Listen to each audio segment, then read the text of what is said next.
Welcome to the Selfseeker channel. Today we are here with Paul Benhaim. Lovely to have you join us, Paul. And we are actually at your property in Mullumbimby. It's such a beautiful place. Welcome, Nick. So I would like to ask you a few questions because I think you have a lot to offer to the world with the work that you do. To begin, I would like to request you to tell us a little bit about yourself and your journey. Well, that's a big question, but I'll share what I can. I've been on this planet a few years now, a few rotations of the sun, and was actually born in the UK, in London.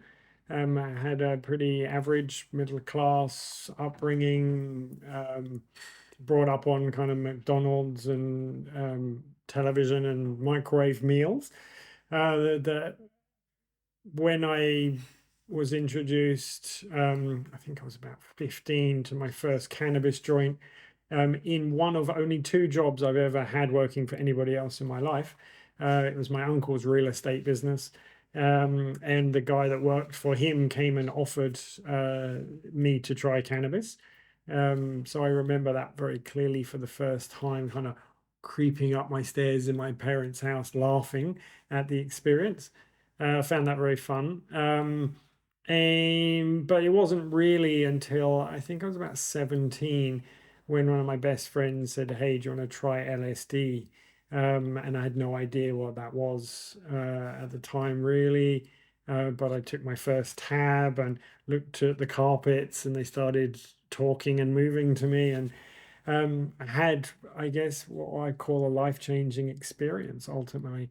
That led me to studying and looking more about the history of psychedelics and looking at, I guess, people reading books from Aleister Crowley, being in the UK, who really, dive deep into these things. Terence McKenna, who was around London at the time, obviously looked back into the not too distant past in where people like Ken Kesey were looking at psychedelics, and all the studies at Stanford University, which I found very fascinating.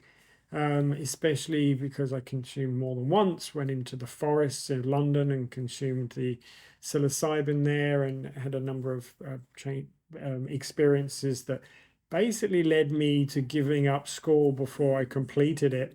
And that led to a time where I decided to go to Asia for travel.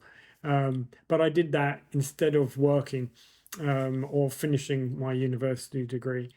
I thought I was going there to go and have fun and be on a party beach, which I did. That's where I went to. I went to a place called Koh Phangan, but when I went, there was no roads, no electricity. And I spent a week there. I remember taking LSD on the beach, partying, have great fun. But it was within a 1 week that I discovered that there was something else and that I was interested. Is like, wow, I've never left London really, and by myself, and now I'm in this Asian culture which I'd never been to. I wanted to learn a little bit more about that. So I looked on the notice boards for interesting things, and I saw something called a meditation retreat. I kind of read about meditation and mindful practices when looking and learning about psychedelics in some form, and ended up going to a small place on the island which I had to get a boat to. There were no roads to it, and it was a monastery with a Vipassana 10-day silent meditation retreat.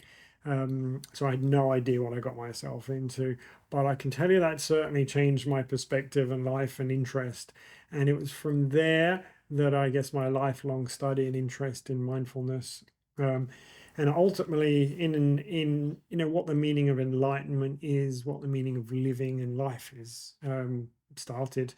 That led me to move from that place in Thailand, not back to the party beach, but instead to go and visit the cultures, and particularly of northeast Thailand, where I hung out with local tribes to observe didn't know what I was observing, didn't know why I was there. They didn't speak a word of English. I didn't speak a word of Thai, maybe a few words, and that was it.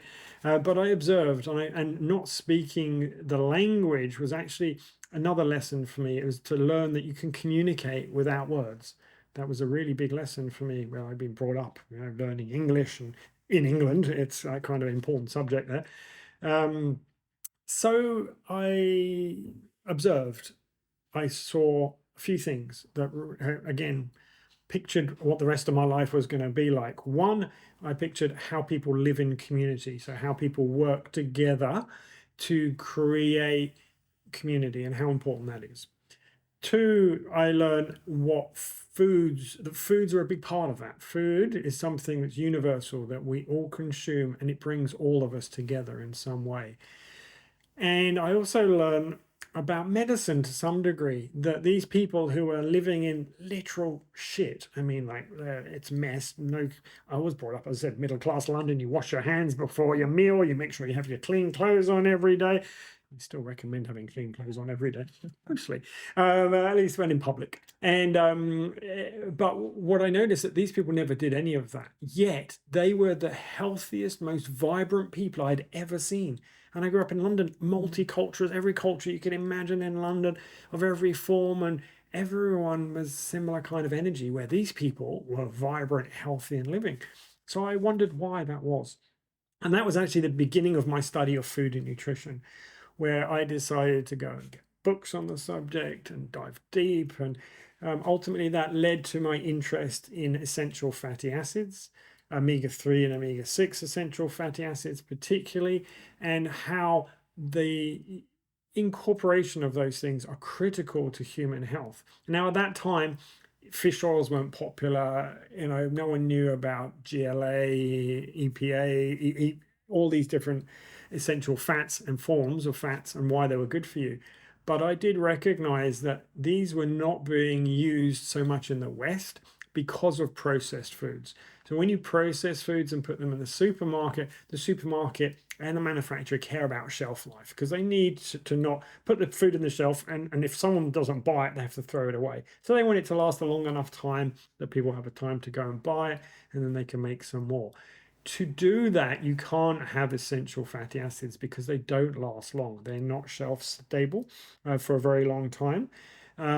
We have learned with new technologies a little bit better how to make it last a little bit longer, but generally they can't be used in high processed foods, and as I said, they don't last for years. So I realized that, wow, that's why eating natural foods directly from the garden is really good for you. Now, I've learned since there's other reasons why eating direct foods naturally unprocessed from the garden are really good for you. That's why I have my own veggie garden here, and I try to eat as local and fresh as possible.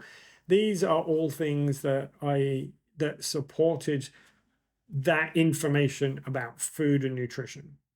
Food and nutrition was always at the back of my mind. I continued traveling back and forth from the UK to Asia. I wanted to learn more, wanted to study. I just came back with books.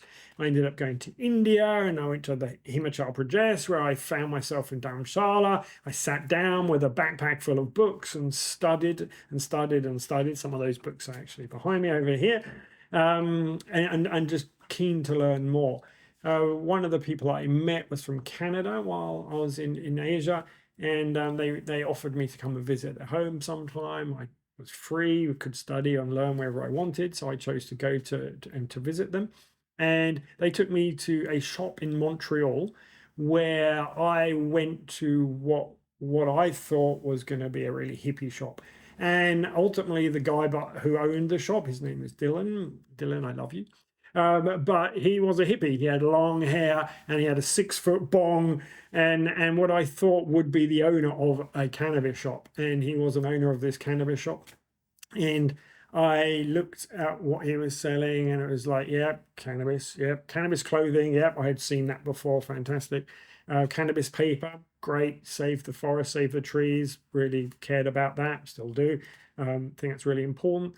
But one thing he had that really piqued my interest was he had a handmade, pretty much snack bar, which had hemp seeds in them. And I was like, well, he said, yeah, and he offered me one. I was like, no, I don't want to get high. I'm just coming to visit your store because my friend said I should come and visit. And he said, no, you don't get high. These are really good for you because they contain essential fatty acids. And as soon as he said that, obviously my ears pricked up, and I was like, wow, essential fatty acids in hemp. That's really cool. So this plant that people are using for all of these different uses, textiles, paper, plastics. He was actually running his car on cannabis oil, so which is a diesel engine, which I found fascinating. They were all really interesting to me, and many other things we'll talk about shortly. But what was most fascinating was the fact that hemp seed contained the perfect balance of omega-3 and omega-6 essential fatty acids. So working on that, I basically had to read more and really study that more. And that led me to meeting a guy called Dr. Udo Erasmus. He is, I believe, still one of the world's leading fats and oils doctors. And he had written a book, again behind me here, called Fats That Heal, Fats That Kill. And I studied and had read that book already in Thailand, studying about fats and oils. And I did notice there was a one paragraph in a thick book like this, talking about the benefits of essential fatty acids in hemp seeds. So I found it fascinating how someone who is the world's leading expert at something talks about what is the ideal food source of the best balance of the essential fatty acids, which are the most important forms of fat in the world. And he only talks about it for one paragraph in a really thick book. So I tried to communicate and ask him these questions. Why is that? I ended up traveling to America, where I heard that he was at a natural products conference, a natural products expo, health expo. And I met him on the dance floor after a long day, and I cornered him and said, Udo, what are you doing telling only people one paragraph about this? Isn't cannabis, doesn't get you high, does it? And he's like, no, it doesn't get you high. And essential fatty acids are the most important forms of fat that people need to have. Yes, he said. I said, and they're not processed. So I understand that people need to eat them in a fresh source, like hemp seeds, just as they are. And he's like, yes. I said, so why are you only talking about it in one paragraph of your book? And he said to me something that, again, changed my career and focus completely from hemp to hemp foods at that point in time, which was, well, people believe that hemp gets you high, and hemp and cannabis have a really bad reputation. So I'm like, okay, but you just said they don't get you high and it's nothing wrong with it whatsoever. There's no negatives. In fact, it's all the best bits. He said, yes. So I said, why aren't you doing it? So, well, I don't want to put my name to such a plant has this bad reputation. So young, naive, I don't care about my reputation. I care about science and facts. And this is what I've been studying. I've seen the direct results and health results of this product myself, of essential fatty acids. I've been living in Asia where these people all have great natural sources of essential fatty acids. And now I've discovered that there is a source, a bird seed called hemp, that I could basically put into humans, and it will literally make them better and healthier, more vibrant, and better skin, better hair, better immune system, all these wonderful things. So that was it. That was my mission. I was going to go and do that. So I went straight back to the UK, and I went to go, anyway, can I help you? Can I volunteer my time to support anybody promoting hemp foods? There was nobody. And I was like, weird. I'm like offering my time. I want to just help them. I need to get it out there. I've got all this energy. So I went back to the reading books, and I went to look at Jack Herrera's book, one of the first books I read on hemp, which had all these 25,000 different uses of hemp. And so I went back to all the foods and the history of where they came from. And I could see all around the world, China, Egypt, etc. But I was more interested in Europe, close to where I was in the UK.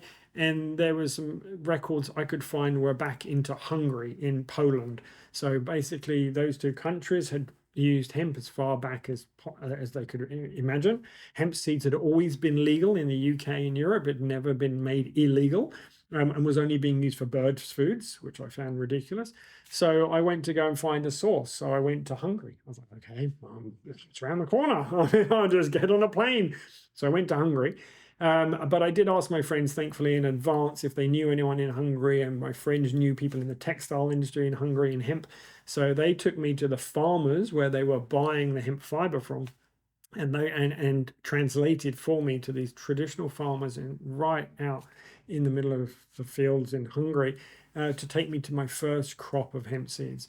And it was that first crop of hemp seeds that I found, and I was like, that's the stuff. I want to buy that stuff.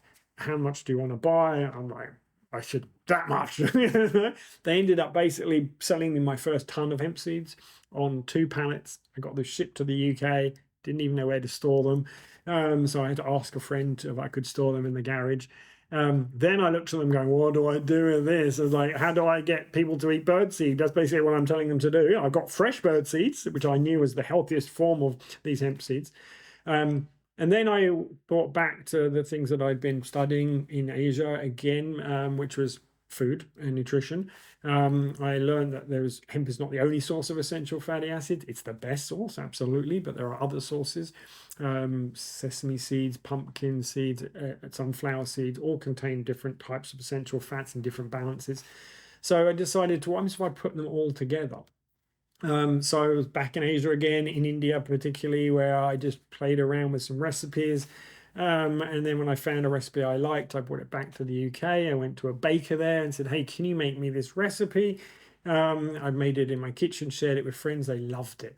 And he said, yeah, sure, I can make it. It's like, yeah, and I'm going to go and promote it. And I'm going to, everyone's going to buy it in the whole world. And, I was like a bit naive at the time about what it would take, but I did that. So eventually I took that to friends, took it to the local health food store. They bought some, fantastic. Then I took it to another health food store. They wanted it. Then they asked me for some more, and I was hand making these and cutting them up with this guy.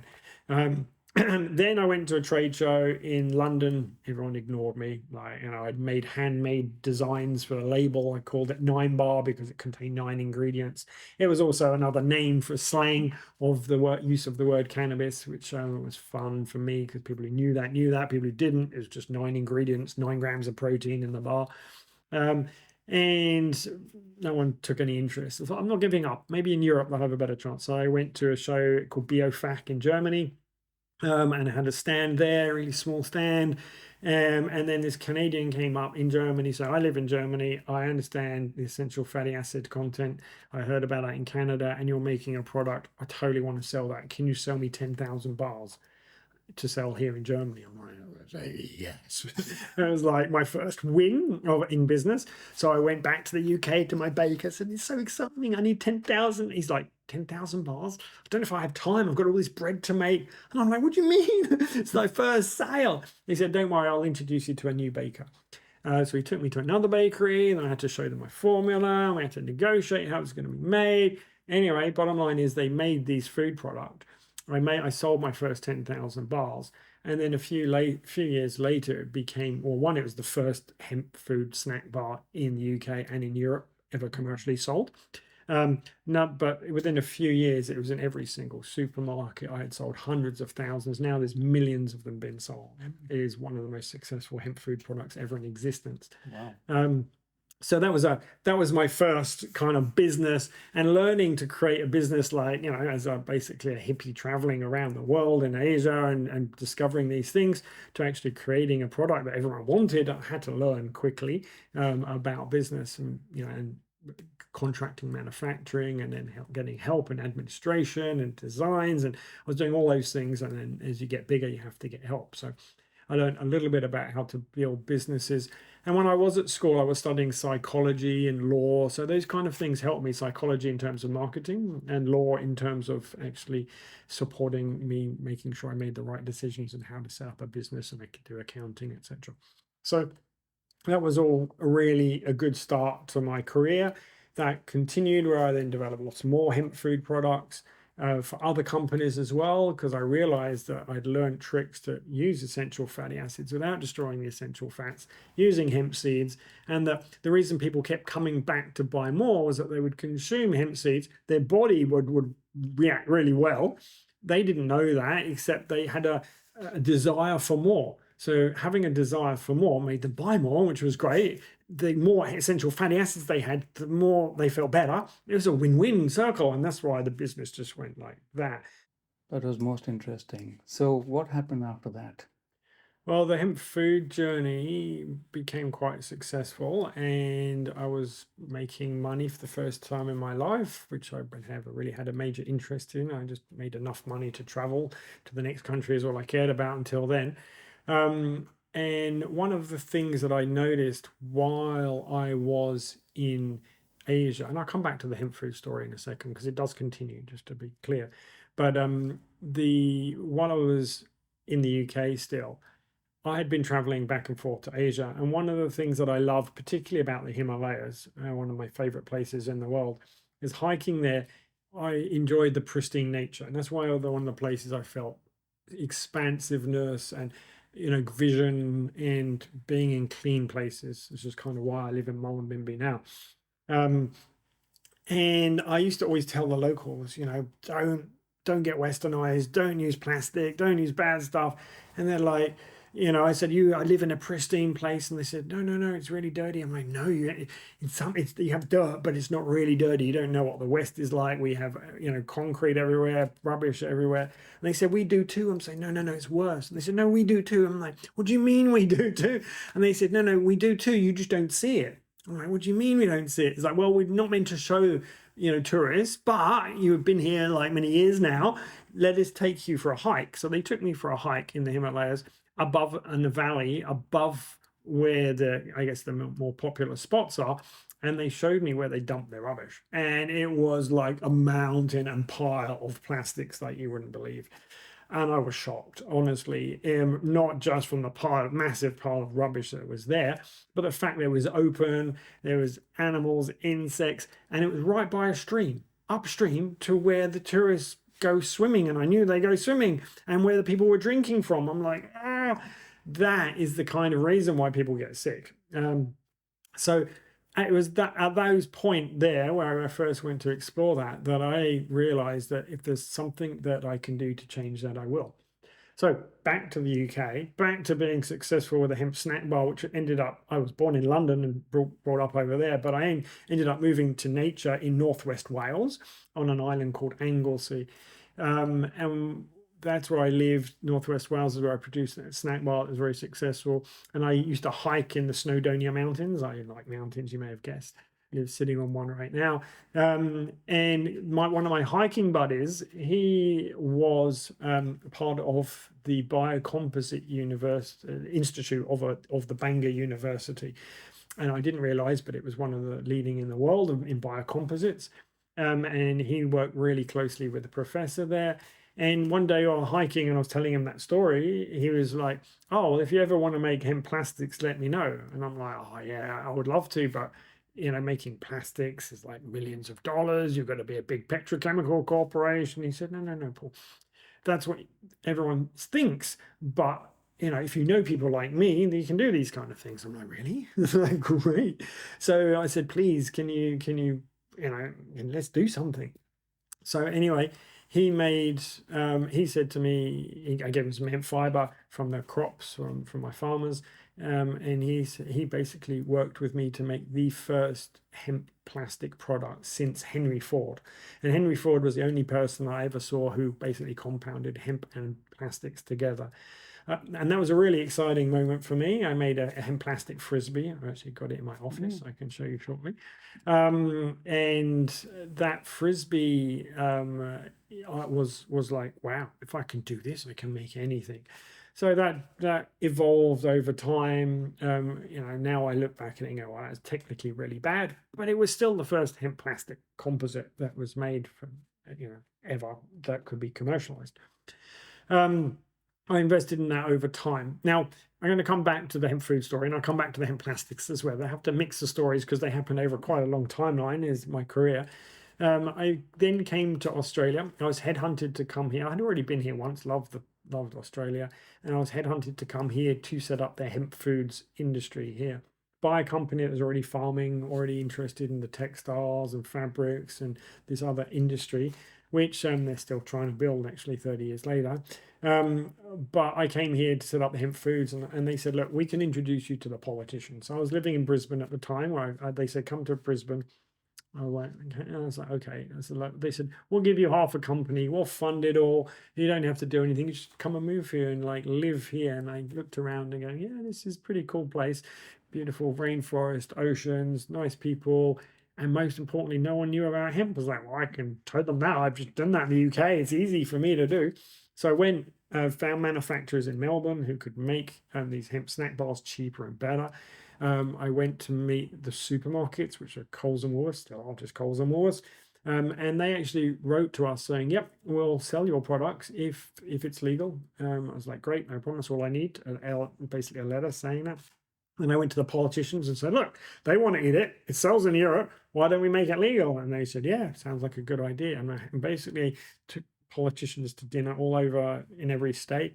And I thought, okay, well, this looks like it's going to work. So I'll move here. I moved here permanently, basically. Met the mother of my child, had a child here. Felt obviously this is going to be my home. Basically let go of my business in the UK, saying, well, I don't really need to be involved. I'll just take a royalty from whatever, and that fund me while I build this business up.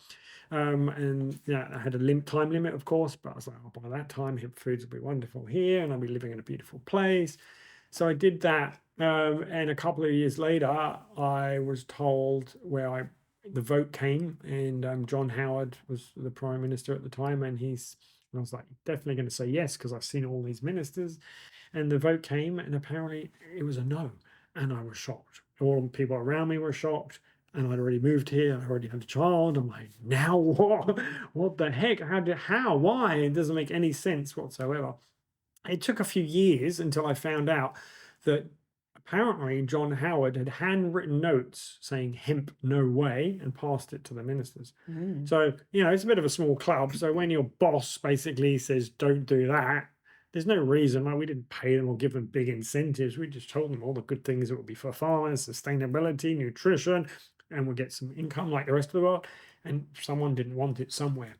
So it was fascinating to have been turned down. And it took years before I actually, where John Howard was completely retired and he was actually playing golf with somebody that I know. And I said to them, look, you play golf with John Howard. It's been like more than 10 years now. Just ask him what happened, why he wrote this note, which I only got from one minister, actually told me. The rest of them, I don't know, nothing happened, because you get a note right away. No, you need to do what your boss tells you. So I thought 10 years later, he's retired. Maybe he'll just share with his friend. And apparently he was so cagey. Like he said, my friend is like, oh, he always talks about stuff. But when I asked him about that, he just said, no, not talking about it. That was it, cut off the conversation. So I still to this day don't know why he was really against it. And I'm guessing some corporate interest somewhere didn't want that to happen at the time. So anyway, I found myself in a country where, my expertise in hemp foods, I'd written one book on the subject, thinking, what was going to be helpful to people, and I couldn't do that. So again, it came back to hemp plastics a little bit, and I was like, okay, I'm just going to then promote hemp plastics. It's a bit of a stretch, and I got to start again and with a new business, but I can do that. So I then created a CD case, a hemp plastic CD case, and I thought that's what I'm going to create because I want musicians who can access so many people around the world by their words and their lyrics to talk about the benefits of hemp, and they show it by the CDs that they sell. And I found with a few amazing artists. I connected with like Madonna, Michael Franti, Sting, all these people, artists that seem to have an interest in the environment, even with DVD cases, Leonardo DiCaprio, all these people, and managed to end up really basically they all forwarded me to their manager, spoke with all their managers. The managers in the interview said, hey, is that cheaper? I was like, no, it's about 20 or 30% more expensive. Hardly anything, less than a cent, and a CD that you're selling for like $20 or $30. And I can't remember what they were selling the CDs for, but it was a very small proportion at the time. And they said no. I'm like, what do you mean no? Like, it's not much more, and you get to have something unique. What I didn't realize at the time was that was at the beginning of the end of the CD and DVD era. and the digital era was coming up. So they didn't want to spend any more money, even if it's a little bit less, they wouldn't care, because they were just trying to get rid of shit, right? Because they couldn't sell CDs or DVDs. As today, or anyone sells DVDs or CDs. So they probably made the right decision from their perspective. Or I definitely made the wrong decision in choosing a CD or DVD case. So that was an interesting project. So therefore, I found myself having lots of time on my hands in Australia. So I was like, what do I do? Well, I ended up writing another 8 books on hemp. I helped people set up businesses around the world. I wrote a business course helping mentor people where hemp was legal, including in New Zealand, mainly in Europe and America. And I help people start up a number of different businesses. I help people look into hemp building. I helped a hemp building business. I help people in textiles, hemp textiles, and help someone set up a farming operation, a hemp processing operation, and that was all interesting for a period of time, but really not where my heart was at. So hence having so long to write all these books and to share that information for a while. Meanwhile, my son was growing up, so I was putting time and energy into that. So that was kind of a break. I got my second job ever in my life during that time on Sunshine Coast at a health retreat. I was offered a job at a health retreat. There was a 5-star health retreat. People were paying basically lots of money to come, had unlimited funds. I had a budget that was massive to support people in their health and wellness. So that allowed me to use my experience in health foods, including hemp, of course, raw foods, but also my work studies in psychology to help people heal from, to look to heal from people, things like cancer, where they tried everything else, using the latest in psychology, so I could get the best teachers from around the world and bring them in. So I managed that place for about 9 months. And it was only 9 months, but I loved it. It was fun.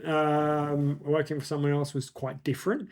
And it only stopped for one reason, because someone I had met while I was still in the UK had this technology.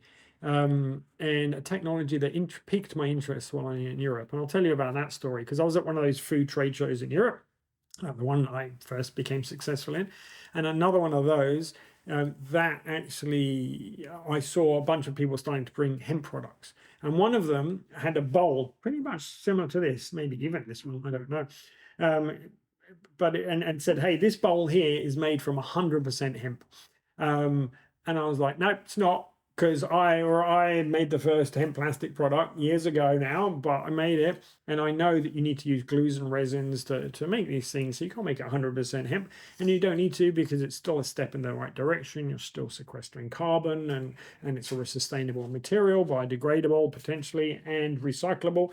And he's saying, well, this is better. This is 100% hemp.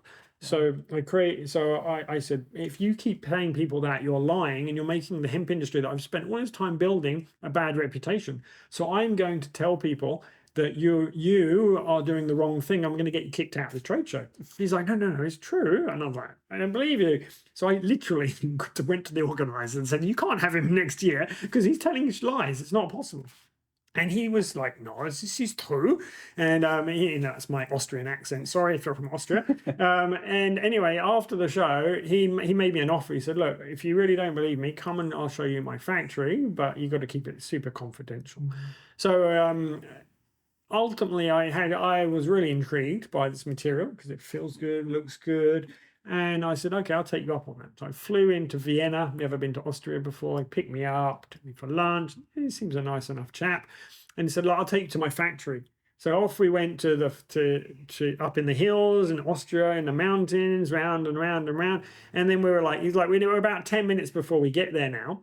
And before we get there, I want you to put a blindfold on. And I'm like, oh, this is a little bit weird. So I put a blindfold on and I continued in the journey. And he said, like, it's just because it has to be secret where the location is. Then I was having this blindfold on and going, hold on. I'm in a car with someone who I tried to get kicked out of a trade show. I didn't believe, in a country that I don't know by myself. Not probably the cleverest thing I've ever done in my life. But I was young and brave and didn't care. And at that time thinking I was invincible. Don't recommend this to anyone to ever do that. Never would I do that again these days. I was right though. He took me to this place, and later he explained, by the way, the blind box, because he hadn't patented his material. He didn't want anyone to know about his fact, super secret. Anyway, he showed me, and this is literally 100% hemp. There are no glues and resins in it, and it was just coloring. So phenomenal material, and I fell in love with that material. Anyway, the reason I went back there is to say that when I was back in Australia and I had nothing to do, he came to me and said, look, we've spent our millions of dollars and we can't commercialize this. Do you want to do that? So I left the health retreat. Yeah, come here. I was like, I'll run the business. I'll go and raise the capital. Raised $1 million, built a factory in Mullumbimby, brought him over here, and we developed a factory that produced the didgeridoos, light shades, vases, a whole bunch of different objects made from 100% hemp, which was another great, amazing business, beautiful material that I still love. But one thing I learned, another business lesson for me, was that it wasn't commercially sustainable. So in terms of, it takes a lot of effort, time and effort to make these didgeridoos, which is fine if you want to pay $1,000 for a didgeridoo. And professional didgeridoo players absolutely do for the best. And it is literally the best didgeridoo material in the world. Wow. I respect the land that we come from here and we stand on, where and the yidaki or the didgeridoo is not traditional to this land, but it is to other parts of lands in Australia. And these are supported by Indigenous people as well, and the use of them, because they do sound amazing, mainly because there's a lot of technology to make the sound reverberation and the density of the material. Massive university studies they spent on that. It was just wonderful. But it couldn't be mass produced, so that was a business lesson I learned. I eventually passed that business back to the people with the technology and others who are still running it. So the material still exists, still haven't massively commercialized it yet, but I still love the material. And part of moving away from that, it was because I then saw an opportunity in hemp foods again, and that hemp foods opportunity was the fact that still wasn't legal here. This was maybe 2014, 15, but it was 15 years later than when I tried to legalize it at the beginning of this country. And I started seeing my friends saying, hey, have you seen this? There's hemp seeds. I got these from a friend. And I looked at them going, wow, you got hemp seeds, but it's illegal. And they're like, yeah, but my friend got it in and you should try it. And I'm like, wow, that's really interesting. So, and I looked at it and it was really bad quality hemp seeds. And by the time I was quite an expert, I was like, shit, I don't want people to get the first impression of hemp seeds and have bad quality hemp seeds. So what I decided to do was just like, I'll just buy some for my friends and I'll get it from my friends in Europe, because I had all the sources in Europe. So I brought a few over and gave it to my friends. And again, same thing happened. I gave it to one friend, two friend, three friend, four friend. That shop wanted some, that shop wanted some. I was like, well, I better check on the legality of this, because I'm pretty sure it's not very legal. Then I looked into the law in depth, and the laws basically said hemp was not allowed for human consumption, and not for human consumption. I was like, what happens if I didn't sell it for human consumption? And there was no law saying it was illegal. So I was like, great. So I got a friend made me a map of the world and say hemp is legal everywhere except for the countries marked in white, and only Australia was white. Every other country was black. And so if you live in a country that's in black, you can consume this seed in this packet. If you don't consume it. And of course, everyone's like, you're joking. Of course I'm going to consume it. So I managed to do that marketing and then actually make packaging and then sell it to a health food store, 2 health food store, 3 health. Now that company, Hemp Foods Australia, is the largest hemp foods manufacturer in the Southern Hemisphere. Wow. It literally owns like 90% of the market, I think, right today, and it's continuing growing in its success. So that's what I ended up building. And that was a fun growth. I still fully support them. I'm still a shareholder in the business. And that led me again to the next part of my journey, which was actually in hemp CBD medicine. So hemp CBD medicine is something that I learned from a girl called Charlotte Figge. And the Figge family in the US, and they were made popular by Sanjay Gupta on CNN radio. I watched this on the internet and I thought, wow, that sounds way too good to be true. There's this girl who had like hundreds of seizures a day. She took 1 drop of this oil, immediately stopped, like immediately. Had like 1 or 2 seizures a week from then on. So I was like, it sounds a bit weird, but I had money. I was successful in Infused. I was like, I'm flying to America. I'm finding out. I want to see these people in person, look face to face, and see if they're real or they're just being paid to say this stuff because they're Americans. And I met them, and they were such a beautiful, humble family who literally told me their story. Literally, the mother for the first 8 years of this child's life never put the baby down once. Day, night, slept, woke, everything, because the baby was continually having fits, taking him to the Wow. doctors and hospitals, having every test. It was awful story. I mean, like, why you just can't imagine how exhausting that would be to look after your child. But of course, you're going to do what you can. And they were told and recommended to try hemp CBD medicine. They tried it once, and as I said, they said, "You can see her. She's sitting at a table drawing. I'm leaving her now. She's nodding my arms." I'm like, wow. It was like, so then I looked into what CBD was, what the medicine was, and I had already studied it many years ago, and some amazing doctors had taught me about it when I was still in the UK, actually in the 90s. I never took too much note about it because it's just another one of those things, and I was quite busy and successful with hemp foods. But this time I was like, no, I really got to look into how it's made. And I did, and the company that was making it from a very particular form of hemp. And I was like, wow, I wonder if I can make that from industrial hemp, make it so much cheaper and affordable to so many people. So I'm going back to my friends in Europe saying, can you help me make this? And they said, sure, we can do that. It's easy. I'm like, great, make it for me. Send me buckets. And they did. And I sent it here and I then gave it to some people and I was like, getting amazing results. But not just from epilepsy, from pain, from anxiety, people with different diseases. And I looked into the scientific papers, and I will share that at your event shortly, but they are just phenomenal, the research behind CBD. And I was like, wow.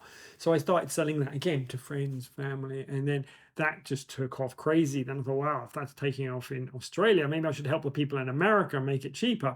So I flew over to America, and met a friend of a friend and said, hey, do you want to buy some and maybe help sell it in around your area in Colorado? I said, sure, I'll give it a go.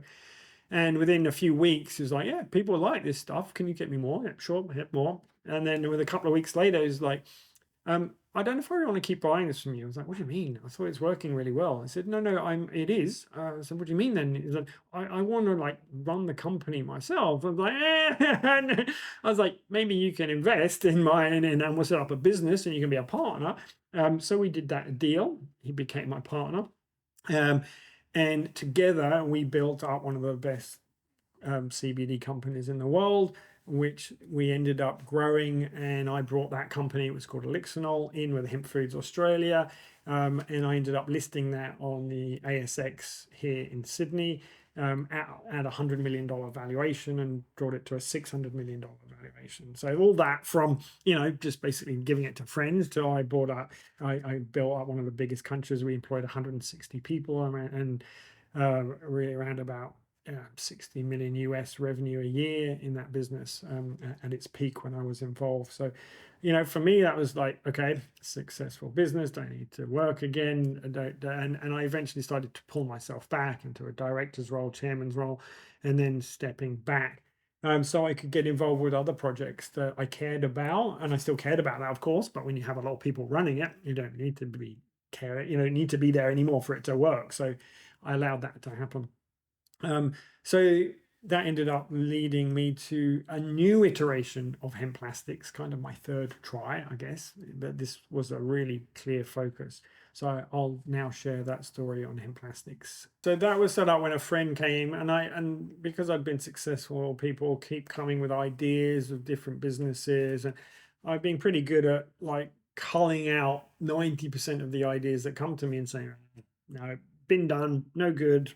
Easy, and 10% I might spend like a few days looking at, and that out of those 10%, and maybe 1% of those will get past that. So 1 in 100 ideas I'll actually look at and talk to and discuss those things.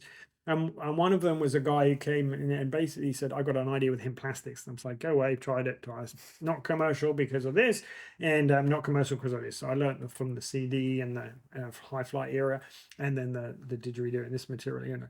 And he said, no, I've got a solution to both of those things. One is I don't need any specific machinery like this material does.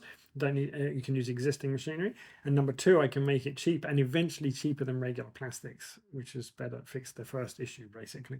So I said, well, if you can really show me how you can do that, then we'll do something. And he did. He showed me how we can do that. Okay, great. Here you go. Let's set up a company. I'll fund it. You can have half the shares, but then we got to build the company up. So I did. He became a partner. Sadly, he passed away not that long ago.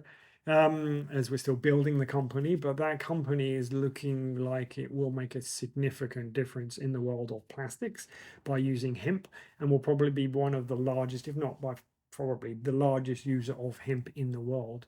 So that's the Hemp Plastic Company, where we can make pretty much any product for any company, and we're looking at that in very large quantities, generally train loads are what we look for in our customers that are capable of buying train loads of plastics, and that's basically the unit of measurement for us now.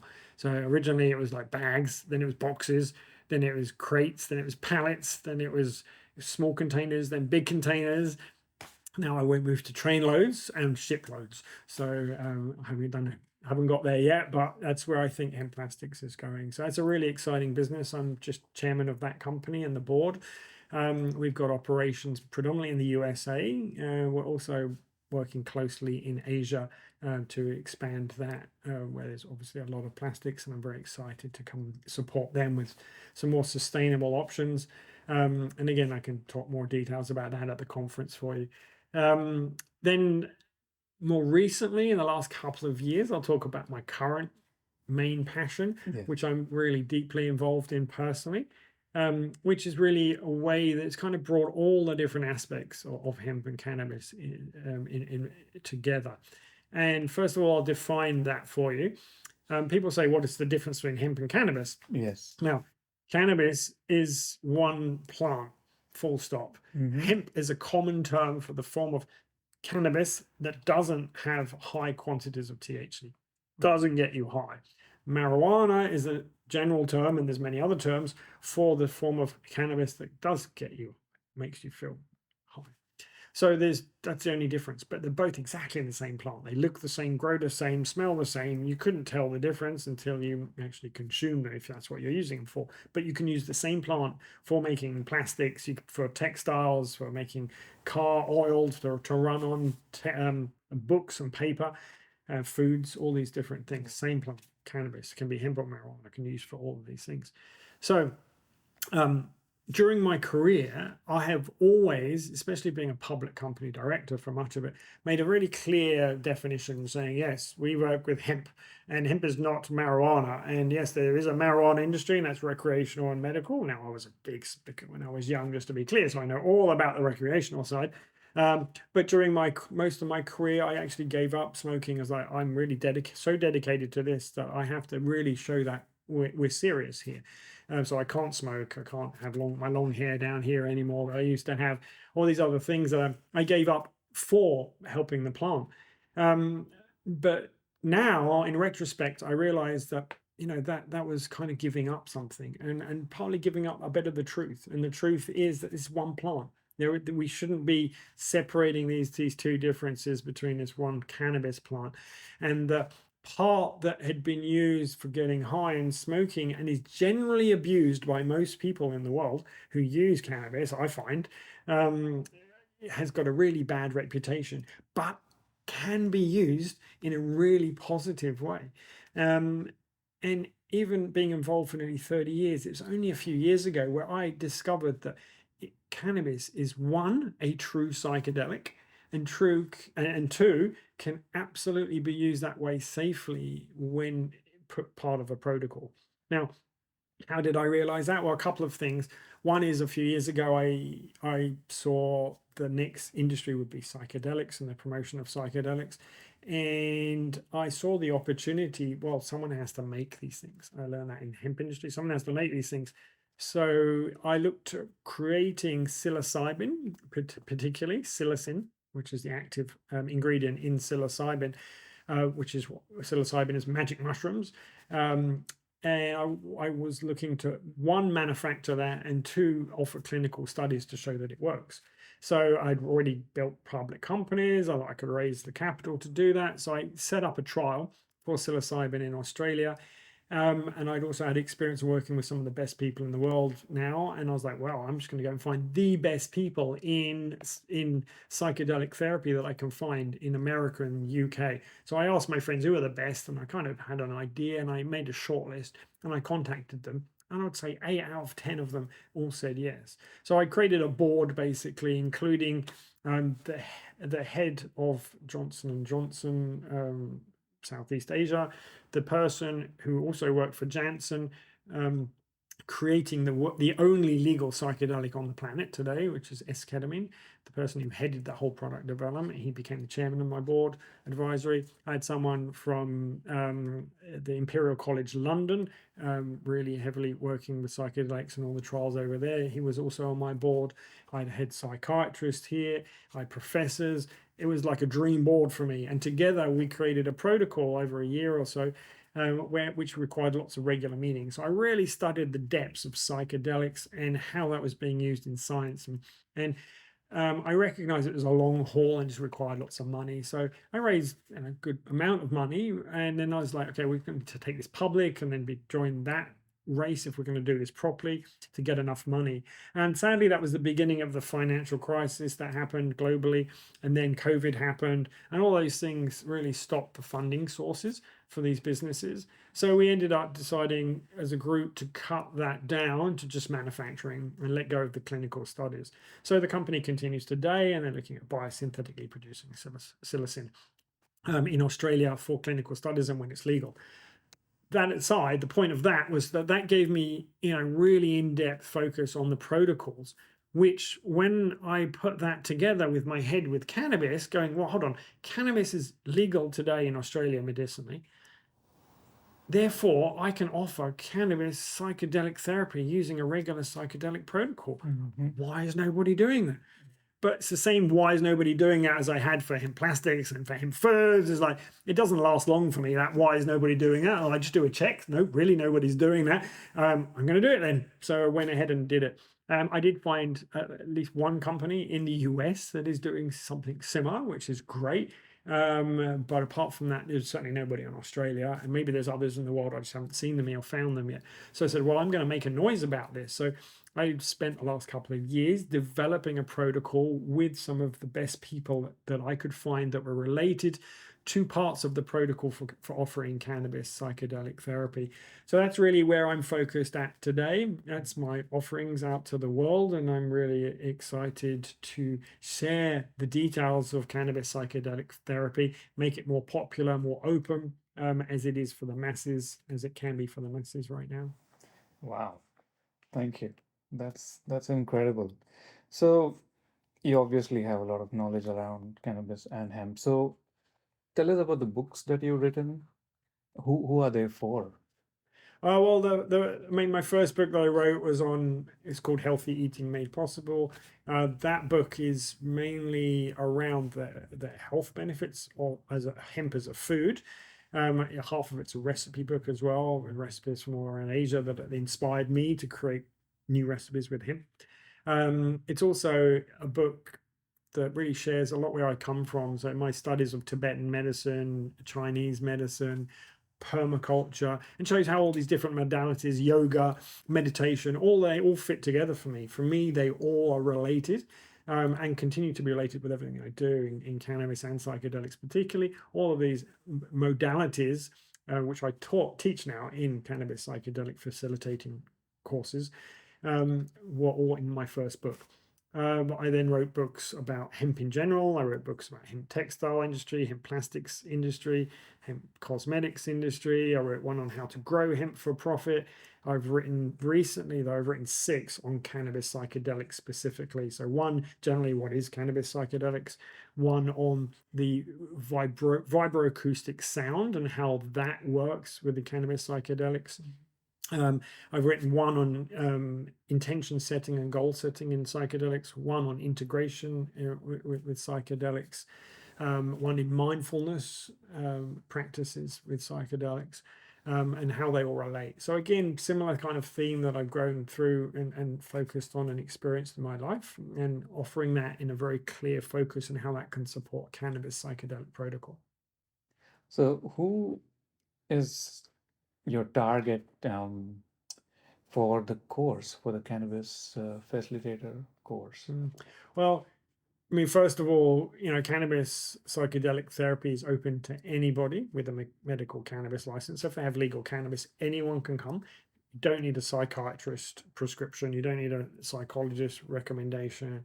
None of that's required, which makes it very accessible to anyone. And because it's so mainstream and available to anybody, as soon as I started offering it and seeing the results of people who've gone through cannabis psychedelic therapy, going, wow, those results are as powerful if they were taking other psychedelics like ayahuasca, DMT, magic mushrooms. I see similar results, but this is with cannabis, and everyone can take cannabis. It's super gentle, and it's the only psychedelic where you have the actual agency to leave the psychedelic experience at any moment. So that means you can literally say stop. Now, you can't do that in the middle of an ayahuasca journey or a magic mushroom journey. You just can't. But with cannabis, you can leave the psychedelic experience and come out of that.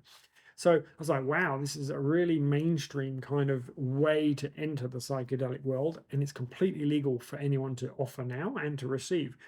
Now, I believe, like all psychedelic therapies, the ethics and the protocols are critical, how to deal with those things. So I created my own protocol for myself to offer the therapy to friends. And then I saw the potential. I was like, hold on, I have to have a pause here. Actually take some time to like clearly write this out and get my friends who are experts in particular fields. So I have, clinical pharmacists, a psychologist, a psychotherapist, psychiatrist perspective, professors, doctors, and healers, breathwork people, mind work people, somatic people, all sound experts, all different modalities to come and give me their take on their specific modality within the protocol that I developed. So the more I did that, the more I realized, well, basically, I'm creating a training course, which is what I need to do if we're going to offer this nationally, because I can't be a therapist. I don't have enough time to treat more than one or two people a day, and I don't want to be doing that every day because I don't want to be exhausted. I want to be really present for the people that I'm supporting. Now, to do that, we needed to create a course. So that's where the course comes in, and the course is available to anybody that wants to study. I'm not accepting anybody, but I will accept most people. That means you don't have to be a psychiatrist or psychotherapist, though most people who are training right now or already started the course are psychotherapists. There are quite a lot of wellness practitioners that are starting or have started, and sound healers who are looking for another modality. So if someone is used to dealing with people and working with people in a sacred space of some form, that's kind of the basics that I'm looking for so that I can teach them the details of each part of the protocol. Now, we're just facilitators, we're not guides or psychotherapists, but we are very much teaching and sharing with the facilitators learning that how to recognize when a client needs to go to a doctor or go to a psychiatrist, or there's an actual real problem and what to do with that. So all of those details are being shared by specialists in their own particular field. Thank you. One question I have is, how harmful can cannabis get? Like, what's the worst thing that can happen as a result of cannabis use? Well, on a physiological basis, the cannabis is literally safer than water. Wow. So I've written a blog post on that. People can see it. It explains why cannabis is safer than water. Way more people die of water using water than they do using cannabis. So that's pretty fascinating in itself on a physiological basis. Now, of course, psychologically, there can be some challenges for some people. And with cannabis psychedelic therapy, we don't offer to anybody. So if we see some serious mental health issues, or people are on psychotic drugs, or they're pregnant, regular contraindications there for this kind of therapy, then we will pass them to experts in their fields rather than offering this kind of therapy. So there is some people that we won't treat because it may exasperate their mental health conditions. Though which is kind of strange because it is really helpful for people with mental health conditions as well. Yeah. But there is that balance, and there is a line, and we have that line. It's not black and white, but it's grey, but it's pretty clear where that line is. So we were very careful with who we allow into this very sacred opening space, which allows someone to go deeper. They have to be ready to deal with their stuff ultimately. I see. Wow. I'm so excited about you presenting for us at Using Plants as Medicine conference, and you're going to touch on hemp as well as cannabis. So do you have any unique offerings that you'd like to mention? Well, I mean, I'm going to share, a little bit like we've shared today, but maybe there's some more details, some more science, more examples, specific examples. I'll be going into cannabis psychedelics in a lot more detail about, what it actually is, how it works, the process itself, before and after, and what you learn in the course. These kind of details, I'll share more. But for anyone coming, I'm willing to offer any of my books for free. They just have to ask, and I'll send them a free book, no problem. So they're available on Amazon today. You can get a print book or a Kindle version or whatever you want. But if you want it for free and an e-version, then happy to send it to anybody that's interested to support people who are interested in plants as medicine. That's incredibly generous of you. Thank you. And just to add to that, if they're interested in doing a facilitator's training course, then they can absolutely get a discount on that. They just have to connect with you, and I'm very happy to give them a real discount on the course, mainly because we want to train as many people as we can now. As more people become aware of this, we need more facilitators around the country, because who can help the amount of people that need mental health support, which in my opinion is, or not just my opinion, in factually is growing and is very significant in Australia today, the people with mental health challenges. And this is a great time to get into that space, isn't it? It is. I mean, all the trends, and I'll share again at the conference, but all the trends for people interested in psychedelic therapy is absolutely growing from very much professionals as well as the public. So they haven't been able to match up due to the legality systems at the moment with psilocybin and MDMA, that even though they've been legal, I think only one person or one trial has finished so far in 7 months. Whereas cannabis psychedelic therapy, I've treated many people already in my own home, let alone the many other people that are going to be treated as soon as these first cohort of facilitators are trained, which they're still in the process of right now. They'll probably be finishing soon after your conference, maybe not yet, but very, very soon. And then there'll be more facilitators to offer this nationally. Wow. So what is your vision for the future with respect to cannabis and hemp? How would you like to see it grow, or in what ways should it be used? Well, I think most of my visions for hemp have nearly been realized, which is I wanted to see hemp being used in as many stores as possible in mainstream ways. And now I go to Coles, Woolworths, my local health food store, local specialist store, and it's pretty much a hemp product in most places now. I do, and if I go to my doctor, I can get cannabis prescribed there. I want to go to my therapist and have cannabis psychedelic therapy there, and I think that's really on the verge of happening soon. So I think ultimately my vision has started, and it's just more mainstream acceptance. And the way that happens is by people like you and you and you who come to start choosing that, making the choice with your money, with your purchases. So when you have a choice to buy, a snack bar with or without hemp, as an example, you choose the one with hemp. It might cost 10 cents extra, but you are making the choice of what you want to see with every purchase you do, not just about hemp.